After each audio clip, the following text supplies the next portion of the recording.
Good morning.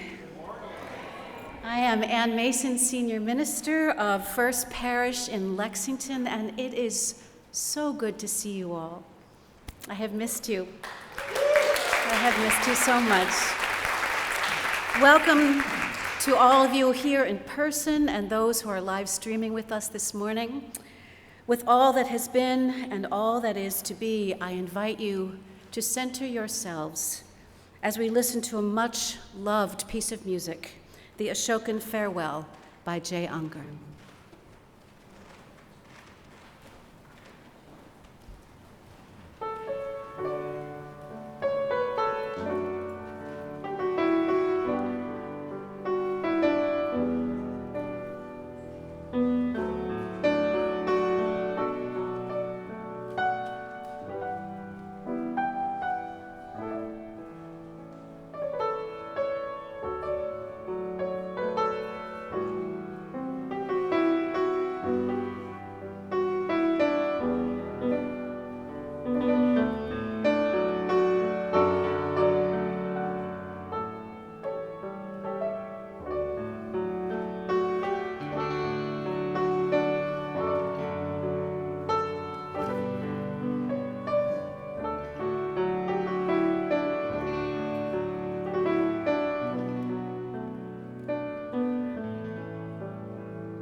Good morning, everybody, and welcome to our worship service here. My name is Elisabeth Jas. I am a worship associate here at First Parish, and I'd like to begin our announcements today to say that we are going to be connecting together, both online and here, in our joys and sorrows. If you would like to have Anne say your joy and sorrow, which we'll be doing from the pulpit this morning, please text it to the phone number that you see in your order of service. And also we have it online, of course, in the chat. We do have a few other announcements this morning. I want to remind you, as I always do, we have an excellent weekly update that comes through your email. If you're not connected to that, I encourage you to do so. It has a lot of information about the programming here, but also the programming beyond our walls in our wider circle. One thing that was not in the recent announcements is we do still have Ferry Beach happening on Memorial Day weekend. Those of you who have been know that the Concord Church and the Lexington Church have been doing that for at least 50 years, coming together at Ferry Beach. It is not officially because of COVID planned by either congregation, but you can call the Ferry Beach office, make a reservation, and have an enjoyable, relaxing weekend with your family. Second, I want to mention that we have a wonderful workshop happening after the service today. It is on covenanting. We are going to do it directly after the service. Online, it'll be really right after the service, but here in the sanctuary, we're going to have a few minutes where people can greet Anne, but then we're going to be beginning probably within 10 minutes. We're going to start the workshop so that we can respect everybody's time. It was done as a response, this workshop, to the people who came to our other 8th principle workshops and wanted a little bit more information about covenanting. So we were going to discuss how covenanting within our congregation helps us build a beloved community. So on that note, I want to take a pause for a moment. In addition to being a worship associate, I'm also on the finance committee. So I have the pleasure today of leading both a workshop on covenanting and also finalizing the budget for next year. So it is my pleasure because there is no better tangible way of living my commitment to this church by sharing with all of you the financial commitment of funding this wonderful, thriving, hybrid, active, committed community. And I want to celebrate with those of you who have been waiting for exactly the right time to send in your final pledge. I'm here to tell you it's today. If you have not sent in your pledge, please do so today. And if you are new to pledging, I would like you to know that this is not just writing a check today. This is about thinking about the kind of contributions you can make over the course of the year and giving us an estimate, basically a number on how much you think that's all going to add up to. stewardship@fplex.org is an excellent email. We are finalizing our proposed budget today, so please send in your pledge if you haven't done so already. And now, we will continue with the service.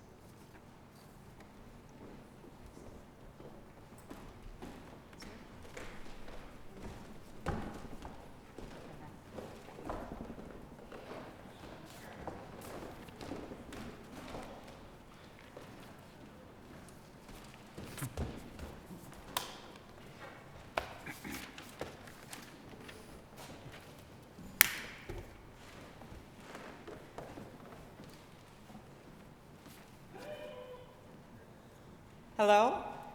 Can I speak with Mia? Today's Monday. She's off. How may I help you?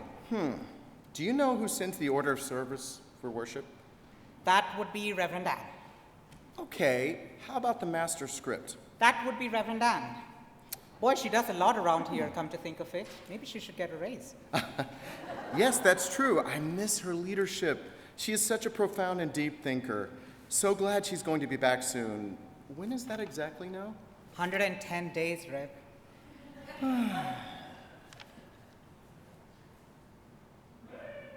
Hello? Hey, Pratik, it's me again. Do you know where Anne is? Hi, Rev. She's on sabbatical, and I miss her, especially when I'm creating designs for the slides. We used to work on it together. I miss her too, especially when planning music.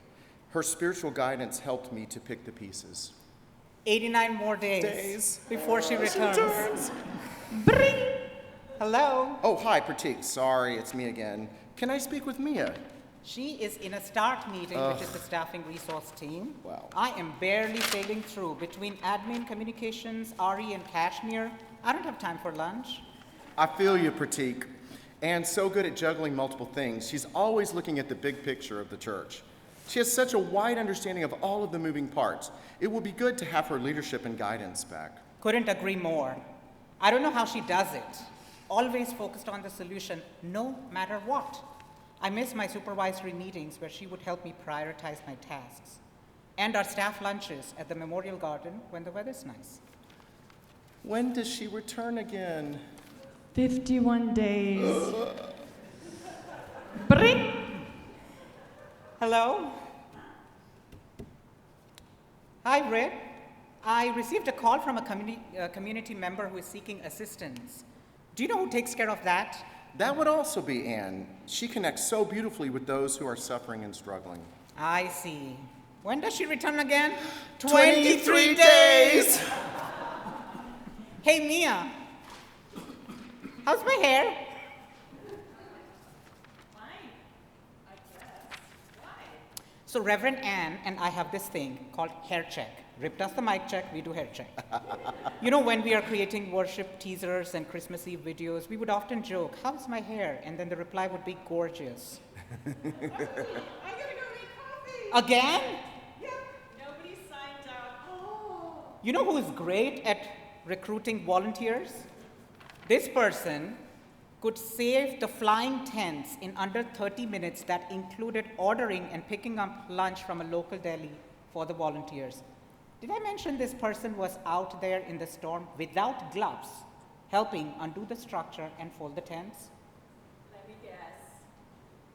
Anne. When does she return again? 0 days, she's here today. Please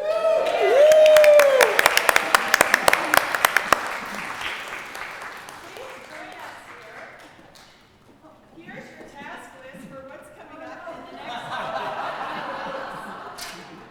Please take this.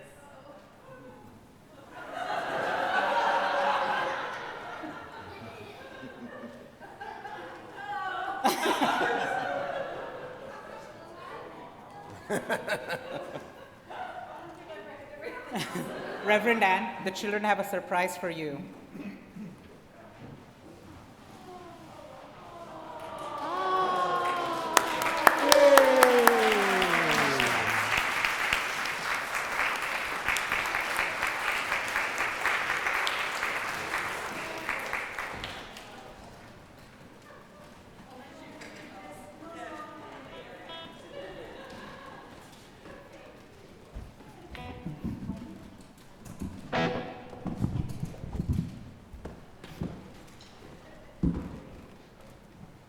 Well, that was a wonderfully unexpected skit. Thank you. I'm not sure about the task list, but thank you so much. And thank you, children, for that beautiful banner. I love it. It just makes me so excited. Did you know that 6 years ago today, you voted to call me as your minister? Yeah, 6 years ago today, we had that wonderful vote. And it was a wonderful day and a life-changing one for me. And so it seems fitting to return on this day, having completed my promised sabbatical. Your gift of this time away has been more important to me than I ever thought possible. And so with a spirit of gratitude, I want to first offer my thanks and appreciation for the ministry of Reverend Kathleen Hepler, who so ably served as the sabbatical minister in my absence. She was respectful of my time away, and she only called me when she absolutely had to.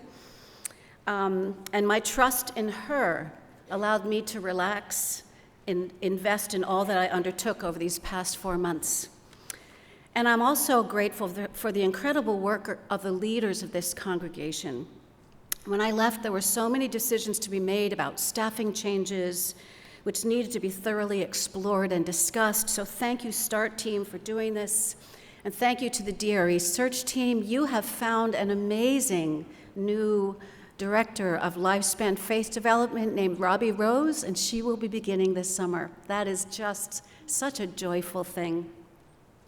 Thank you to all the volunteers helping with the capital campaign, the building renovation scaffolding, which Pratik laughingly refers to as our jungle gym.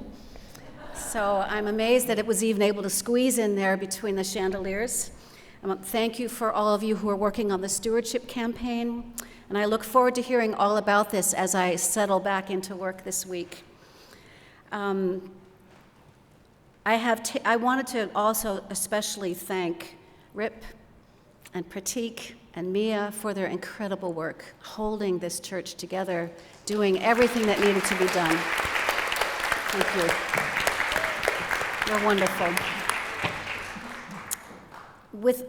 It has been quite a year, hasn't it? But remembering all that we have done and that the world needs people who are coming alive. That's what we are here, to come alive. And so I invite you to listen to our children's choir with Zach Sevier on drums, Michael Bruce on guitar, and Will Loesch on electric bass. And last time I saw you, you were up in the booth doing other things. So we have a multi-talented group of staff and volunteers. And Jamie's conducting. Wonderful. As our children sing Come Alive by Ben Prasek and Justin Paul.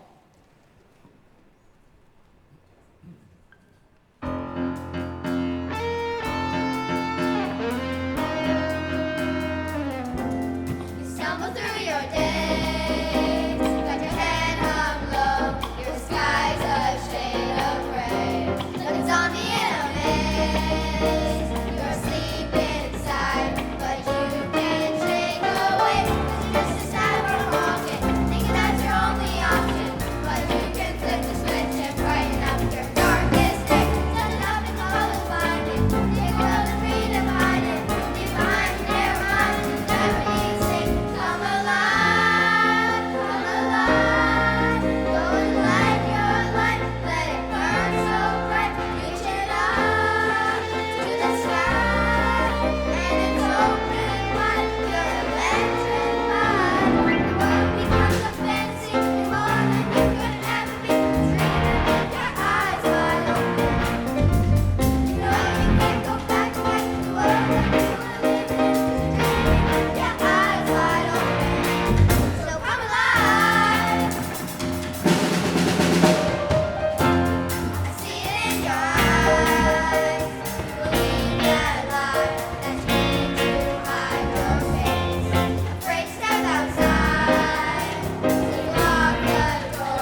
For our chalice lighting this morning, I read you a poem called Praying by Mary Oliver.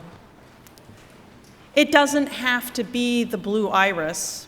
It could be the weeds in a vacant lot or a few small stones. Just pay attention. Then patch a few words together and don't try to make them elaborate. This isn't a contest, but the doorway into thanks and a silence in which another voice may speak.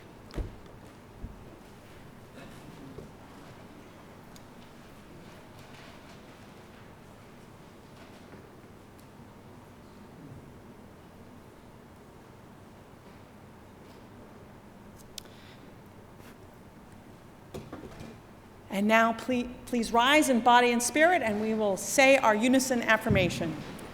Love is the doctrine of this church. The quest for truth is its sacrament, and service is its prayer. This is our great covenant, to dwell together in peace, to seek the truth in love, and to help one another, to the end that all souls shall grow into harmony with the divine.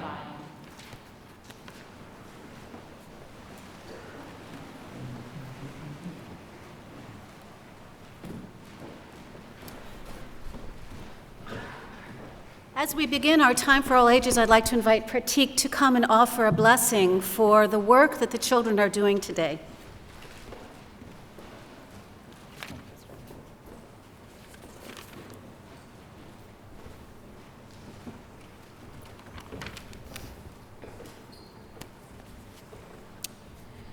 So most of you know that, the children are doing a faith in action and making care packages for the homeless. I spoke with Bristol Lodge in Waltham, and they do have a shelter for men and women, and they are going to accept our donations, and they were actually very thrilled.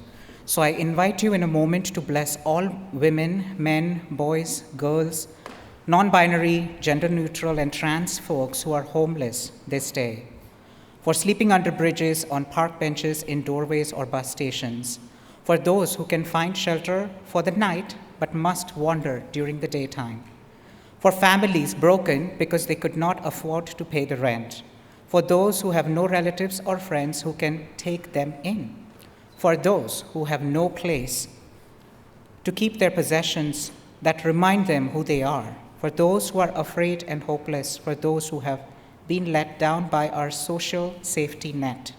For all these people, we pray that resources come to them to provide shelter, security, and hope. We know there is great abundance in the world, a great abundance of love, of people caring, building homes for those in need, feeding folks who are hungry, comforting folks who are frightened, inviting folks who are lonely into company, creating peace and safety zones, healing, and being with the sick and welcoming the weary to a place of rest. We are the people of abundance, people who have known love and offer our love as a blessing to our world. And in this spirit, we bless these beautiful programs which will go with each gift package. Thank you. I would like to invite, for our Time for All Ages, I'm going to come down on the floor in just a moment, but I would like to invite any of you who consider yourself a yogi or a yogini, or the general neutral term, which is my favorite, which is yogin. And I'll meet you down here, and we can take our shoes off.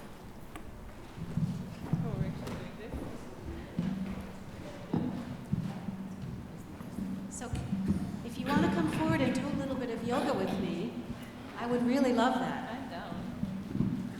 And I'm taking off my shoes, because you can't do an asana with your shoes on. So those of you that, I'm hoping all the kids will come forward, because there's lots of room. And they're just standing postures, so you don't have to worry about twisting yourself into a pretzel or anything. Wonderful. Good, good, good. Can you hear me? This is good. Okay. Wonderful. So what we'd like to do is I'm going to teach you two poses and tell you a little bit about them. The first one, if you could take your shoes off, that would be great, because you want to be able to feel the floor. And, those of you at home, if you would stand as you're able and participate, and those of you that are really wanting to do this but don't want to come up front, you could stand in your pews as well. It's okay. It'll be fun. So first we're going to teach you a pose called Tadasana, which is mountain pose. And to do that, you simply stand on your 2 feet and just about a hip width apart. And I want you just to rock back and forth just a little bit so that you can find your weight, because you want your weight to be in the center of your body. So just rock back on your heels and lean forward on your toes just a little bit until you find the center of gravity. Beautiful. And then the hands just come a little bit in front of you. And I want you to feel like you're rooted. Because if you picture the Himalayas, there are huge mountains that are wide at the bottom and very tall and sacred. And so I want you to take a breath as though you are the mountain, breathing almost through your feet up into your body. Let's do a breath like that together. And let that out. Just feel rooted to the ground. Take another deep breath and blow that out. Now I want to teach you something called Ujjayi breath. And some of you are yoga teachers. I'm looking at Brenda Prusek. So Ujjayi breath is where you make a sound almost like the ocean in your breathing. And you just take your throat and you just close it just a little bit so that as you breathe in, and as you breathe out, and then you just, each time you breathe, you could hear the breath in your body. So let's breathe in and out and in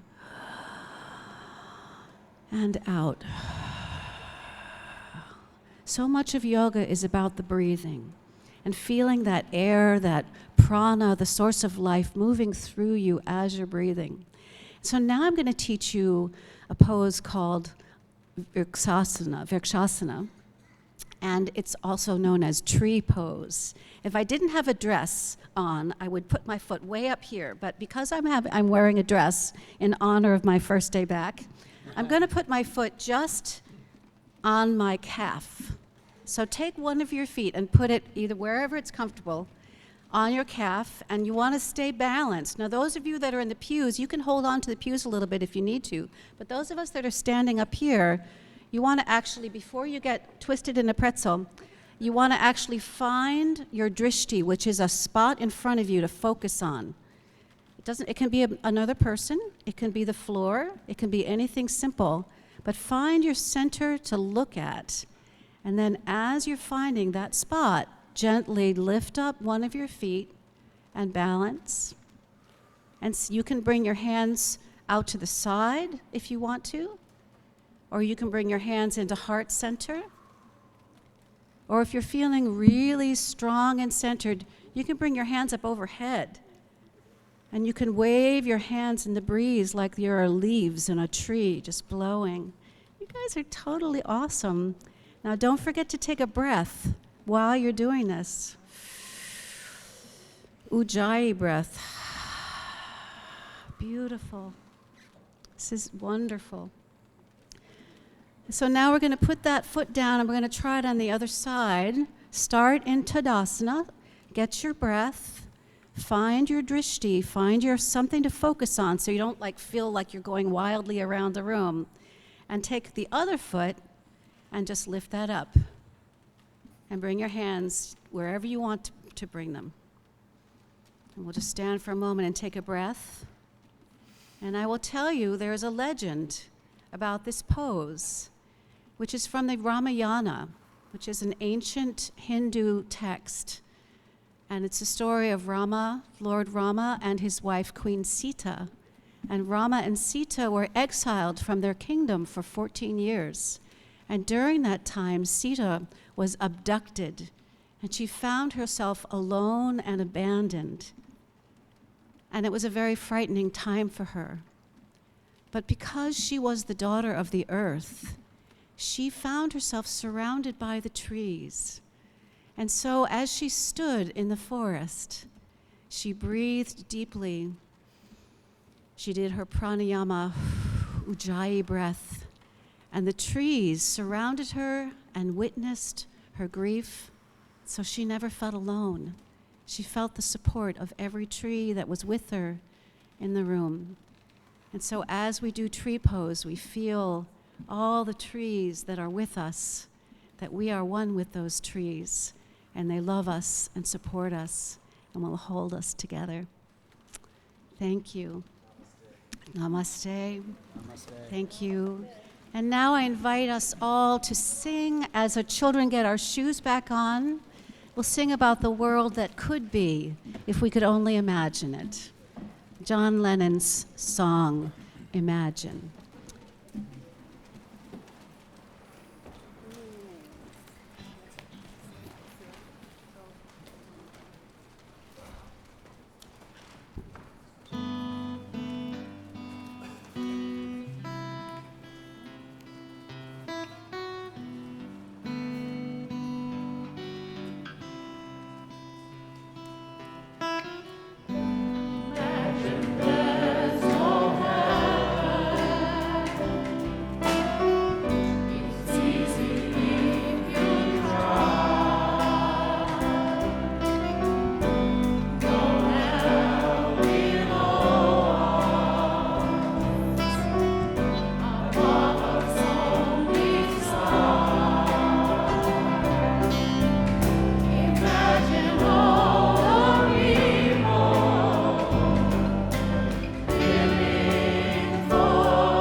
All the youth can now go follow Pratik.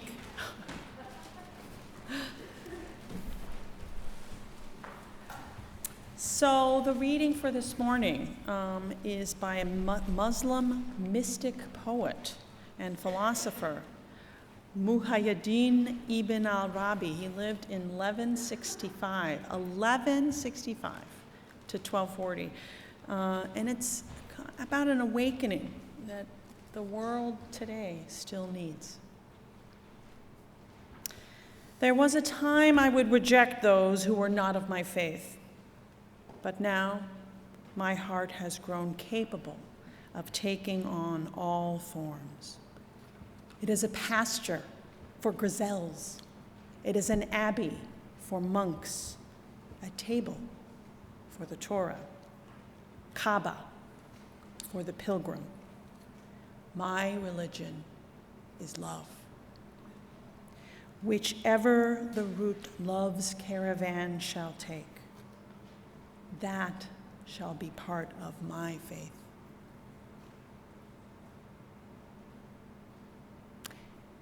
And now it is the time during our service where we deepen our commitment to each other by offering the financial gifts that acknowledge that we have a commitment to our community and the ministries that serve and sustain it.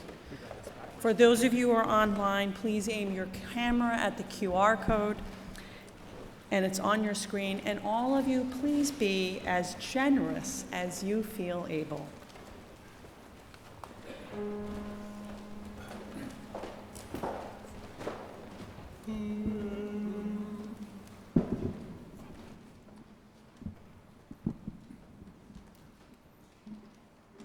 I am you, army.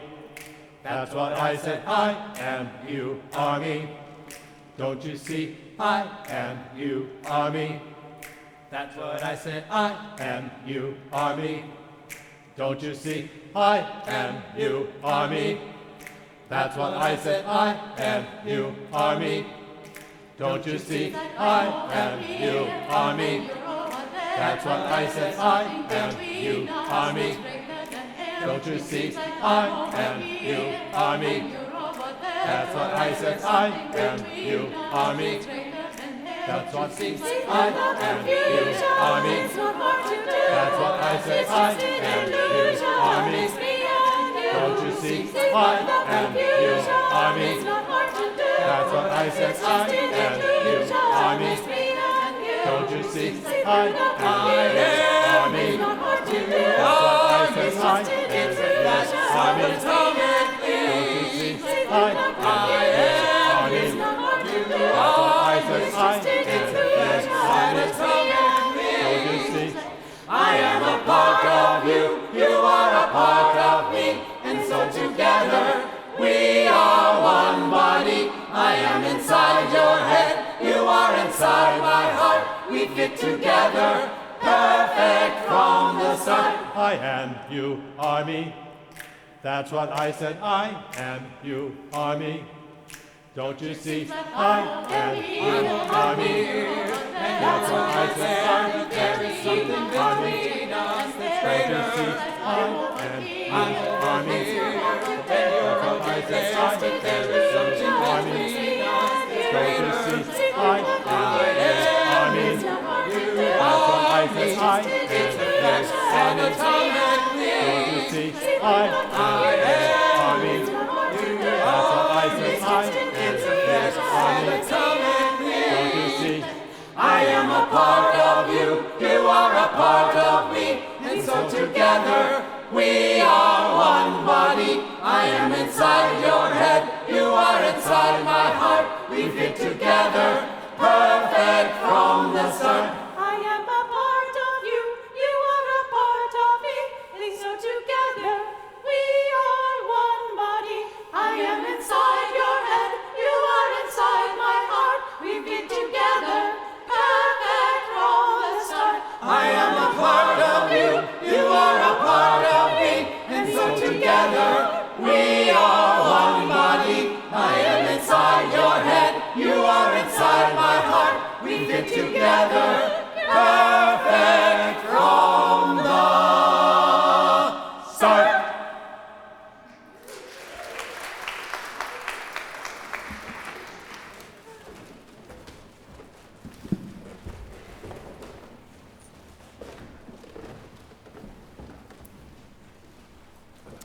Thank you, choir. It does me such good to hear you and be with you in your presence. That was just exciting and wonderful. Thank you. Thank you. My religion is love. Love's caravan will take us to some unexplored places. It will travel through the sacred geometry of the world, into the cultural realms of the many ways people encounter the holy.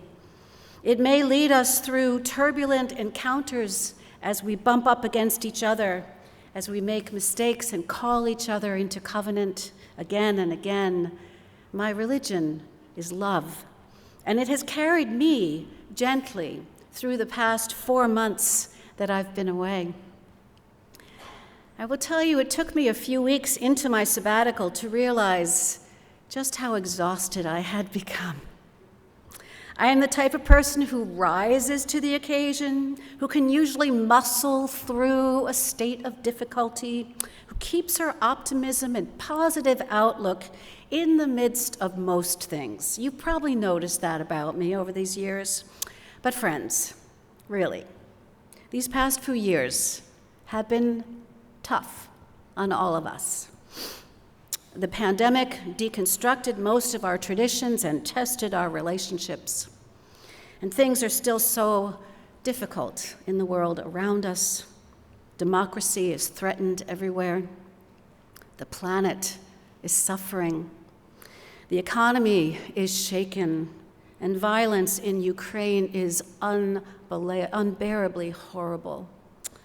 It is an incredibly difficult period in our collective experience as human beings on this planet. So I will tell you that probably the most liberating thing for me being away this winter was that I was not required to do theological reflection for all of you in reaction to each assault on our senses, our intelligence, our morals, and our planet. I know that I'm not able to affect all of these things as they happen, but I do try to take stock regularly with as many thinkers and offer my perspective as I read and encounter the world and share my thoughts. It is part of my ministerial work to respond to what the world gives us and asks us all to find a faithful response. And some months it's just difficult, as you know. I will tell you that many of my colleagues are leaving the ministry. They are just too tired and too worried to carry this work forward. And in the past few months, every time that I read of another colleague who was retiring early or going into another vocation, I was grateful once again for the chance that you have given me to have 4 months of real rest. It was a gift that I didn't realize would be so necessary and so healing for me. Because I have a habit of ignoring my body in the midst of challenging times, this leads me to some bad habits. I suspect I'm not the only person in this room who goes through that. So this sabbatical was all about connecting my mind and my body and my spirit. And I was the usual eager beaver to get going, to my own downfall. Yep, I started out with a whimper, not a bang. Right after Christmas, once our children had left the holiday gathering, I was really excited to jump into preparing for my yoga teacher training. After all, I've had a little bit of yoga over the years, and I was excited to get started exercising in earnest. I was imagining this healthy new body, strong and flexible. So I thought to myself, let's start with the hot power yoga class at the new yoga studio at my gym. How bad can it be? It was bad. Not only was I not in shape enough to handle the class, that the temperature hit about 95 degrees during that first hour. So 3/4 of the way through, I thought I was doing okay, having fun, learning the postures, and then I got dizzy, and then I got nauseous, and worst of all, my old back injury kicked in. I've had that injury throughout my life, and it's sidelined me many times. So I left the class early, limping out into the lobby, sweating, sick to my stomach, and I found that I could not walk. The gym had to call my spouse to come and pick me up, And I spent the next few days immobile, humbled, and quite repentant. For I had planned to spend all of January preparing for the yoga teacher certification program I was planning to do in February. And now I realized just how difficult this was going to be. Letting go of the ego. Tough to do when you have a can-do attitude most of the time. And I learned about ahimsa, nonviolence, which in my case meant being nonviolent to myself and my body.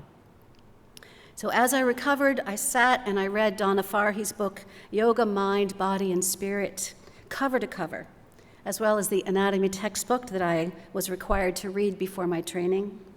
After all, I had time to sit and read for the first time in quite a while. And as I began to actually absorb her writing, I allowed the teachings to sink in. She introduced me to the 8-limbed path of Patanjali, the many forms of yoga which are just as important as the physical postures. Like many people, my only encounter with yoga was through the asanas, the postures, which is a good place to begin, but there is so much more. I read about meditation, about breathing, about ethics. Farhi writes that yoga is a technology for arriving in the present moment. It is a means of waking up from our spiritual amnesia so that we can remember all that we already know. It is a way of remembering our true nature, she says, which is essentially joyful and peaceful. Well, that sounded pretty good to me. I gently continued reading, and I soon learned that my goals were not quite well-founded. I had thought yoga would be a way for me to get in good physical shape. But Farhi teaches that yoga is not about self-improvement or making ourselves better. It is a process of deconstructing all the barriers that we may have erected that prevent us from having an authentic connection with ourselves and with the world. And so through January, I began to practice the sun salutation as my back healed, slowly, deliberately, breathing through each moment. I noticed how weak my arms were, and I worked on that. I began to enjoy the practice for its own sake, not just for the accomplishments of learning one asana or another. I began to pay attention to my breath as I was moving. I will admit that I was crazy excited to be able to do the half-moon balancing posture by the last week of preparation. But I tried to keep my ego out of it, and I just recognized progress as it happened. Well, when I arrived at Yandara, I stood out in at least two ways. I was the least experienced yoga practitioner, and I was the oldest by about 40 years, just saying. But I was there for an adventure, and I got to stay in this charming glamping tent. That was my home for 23 days, so things balanced out very well. So for those 23 days, we took classes for 10 hours a day. Much of that was movement and learning the correct way to teach each asana, but some of that was listening to lectures while sitting on the floor, which took me days to figure out how to do that with this old body, let me tell you. We learned about Hindu philosophy, about the koshas, the yamas, and the niyamas. We learned about the history of postural yoga and how it evolved internationally, who the teachers have been over the years, and what the different schools are teaching. We studied meditation, we explored the chakras, and I got my Reiki Level 1 certification. And I even learned about goat yoga. It's a thing.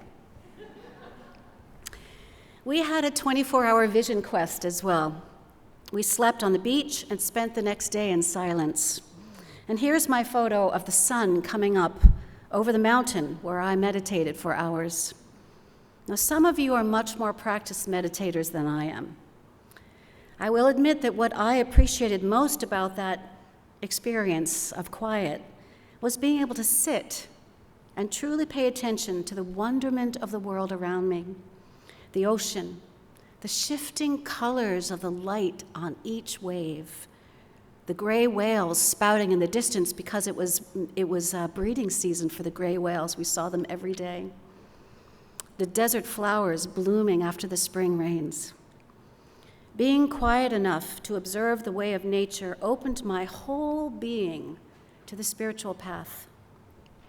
I realized that the physical forms of yoga are not the goal. We must allow life to move through us and surrender our hearts to spiritual practice. We had many experiences at Yandara to help us be heart-centered, to live and to teach from the heart, and to experience the inner light, and I loved this focus. And I even loved my teacher's spontaneous joke. How many yogis does it take to change a light bulb? None. The light is always on. Here is a picture of our whole class sitting on the beach listening to our teacher Craig, who is the founder of Yandara. Yours truly is sitting at the top of that picture, finally comfortable with sitting with crossed legs for hours. Like I told you, that was one of the things that was hardest for me to learn. Along with class instruction, we had time to experience satya, which is truth-telling in a circle. It was a powerful time of opening for everyone, including me. I so appreciated everybody's vulnerability and willingness to share from their deep, authentic selves. There were floods of tears over painful memories shared, and I just appreciated being a member of the circle, part of the group which was taking care of each other. I was not the leader. I could simply participate like everyone else. It was a great change of pace from my role as a religious professional, where I am called to lead in just about every sacred gathering that I'm a part of. It is eye-opening to experience once again the power of religious community from the perspective of the participants, because what we were doing the whole month was creating sacred community. For many of these folks, it was their first opportunity to be part of a sacred circle of trust.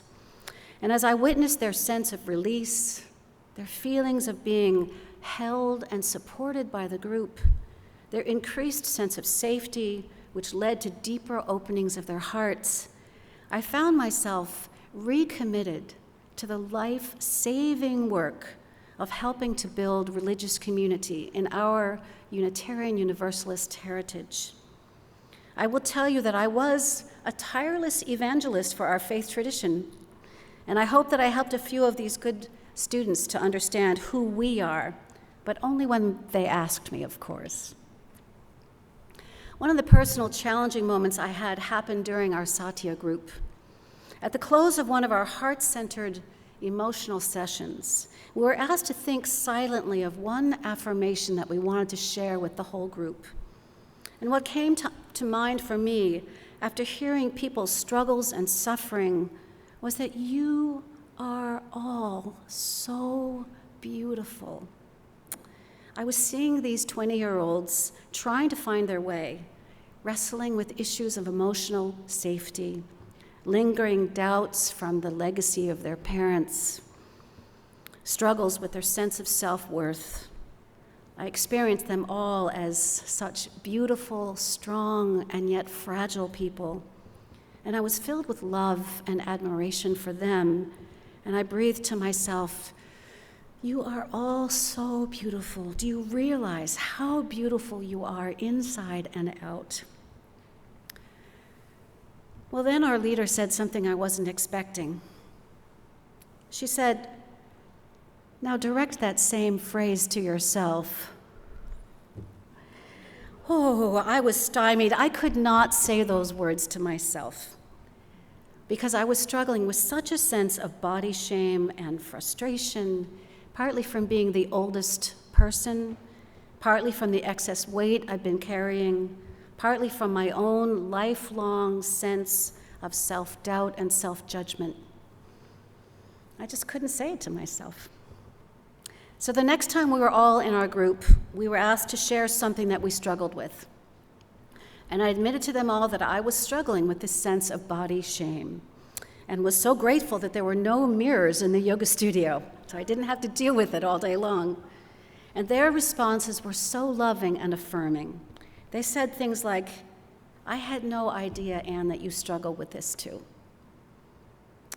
"I have the same problem," they said. "Thank you for sharing your vulnerability," they said. "We admire your strength and love as you share your life story." And I realize that in being safe enough to be vulnerable, relationships are built and strengthened, and the healing can begin. I wanted to keep this sense of safety and vulnerability in any sacred community in which I'm a part, especially here at First Parish. Since I've been back, I've been working on my private yoga practice and trying to incorporate the lessons I learned while going deeper in my studies. Oh, and that hot power yoga class, I'm taking it every week and I'm loving it. Just saying. The last story I want to share with you is about our final teaching experience. We had the opportunity to teach 90-minute yoga classes to individuals, but for our final teaching experience, we designed and taught a class with 6 teachers working together to teach one class. And I was assigned that very last moment of the yoga class, the Shavasana, corpse pose, which they say is the hardest pose, but really you're just lying on the floor.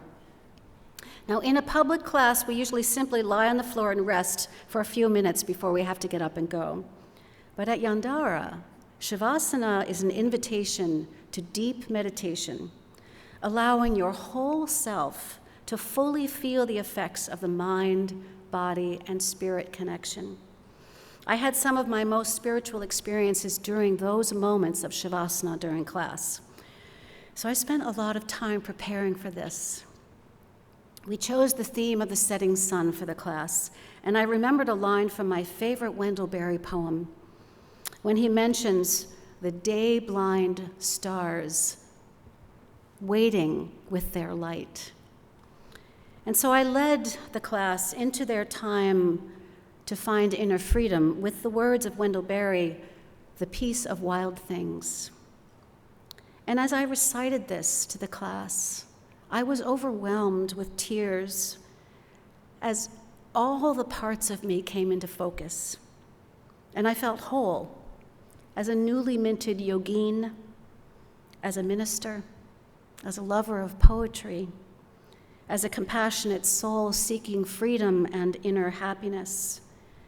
And so I close my sermon today with the peace of wild things and invite you into the inner freedom which is always there for us all.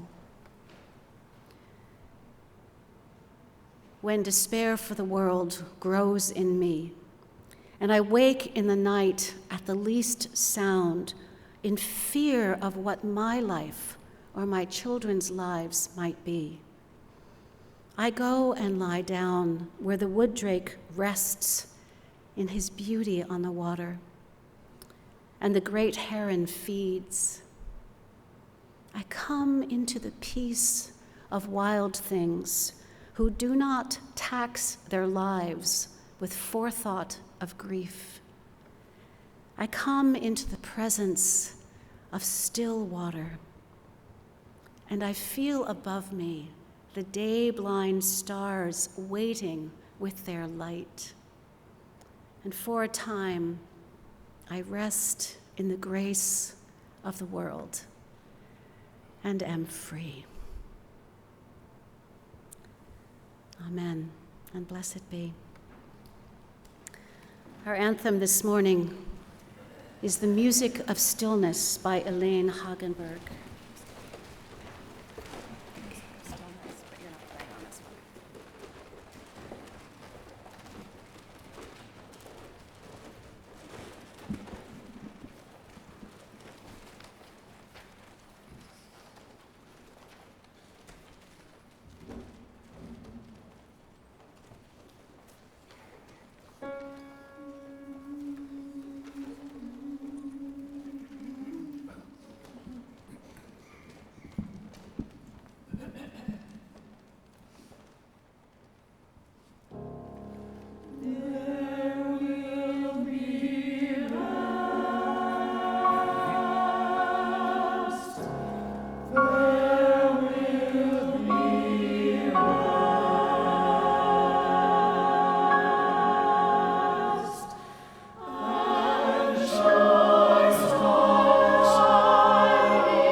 crystal of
Thank you, choir. Thank you, Rip. As we begin our time of joys and sorrows, I have one to share from Joanne Mulready-Schick,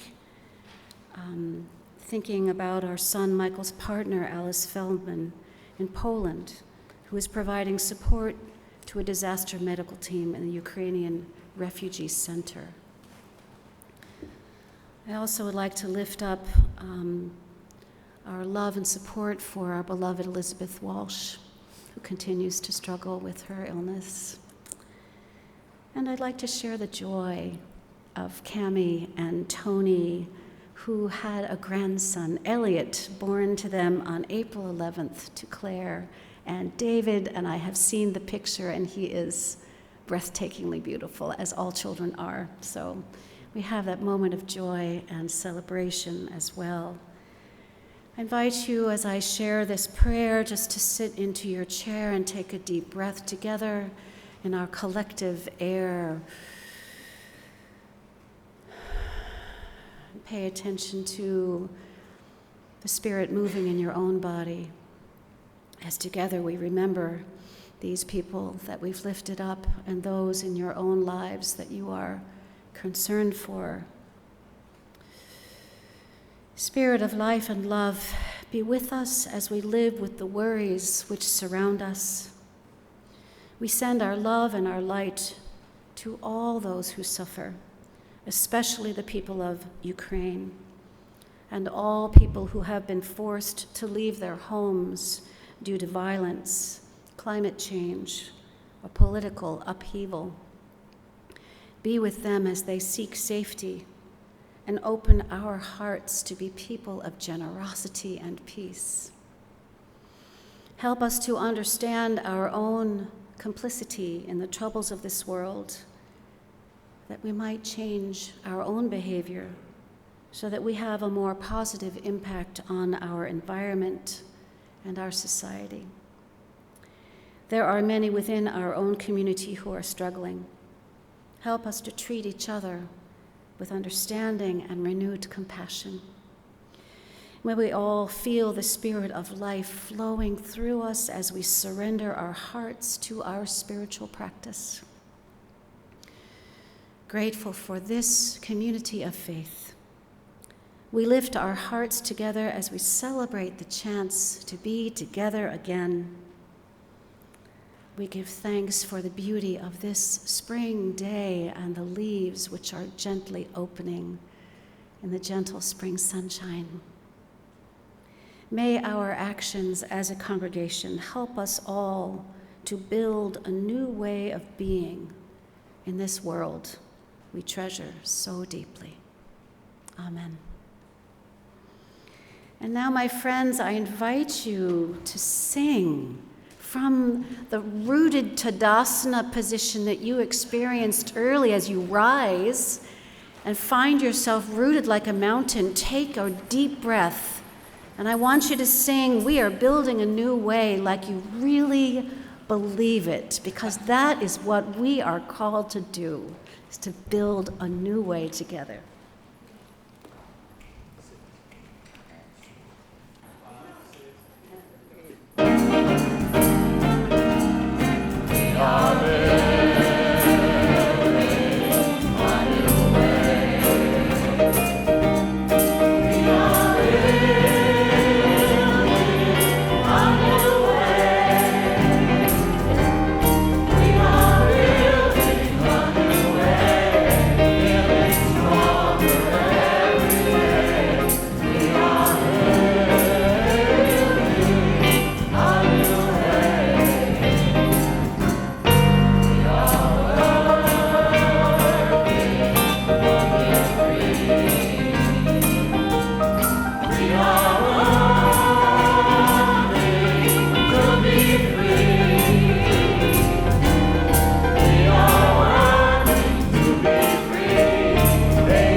May the touch of the sacred fill each and every one of you with love, with freedom, and with the joy that comes through the deep connections we cherish and by which we are held in this sacred circle of life.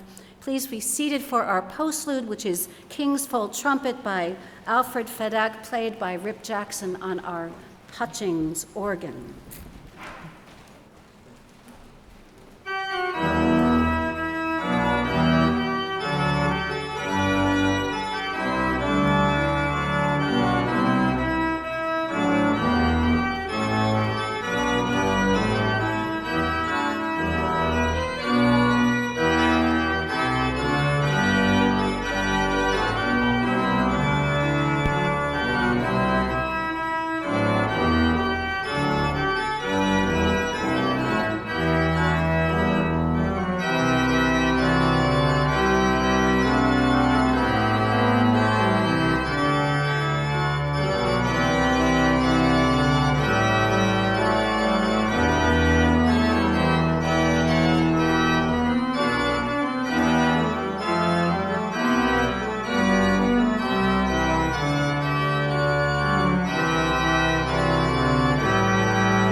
Well, thank you everybody for joining us for worship today. That is the end of our service.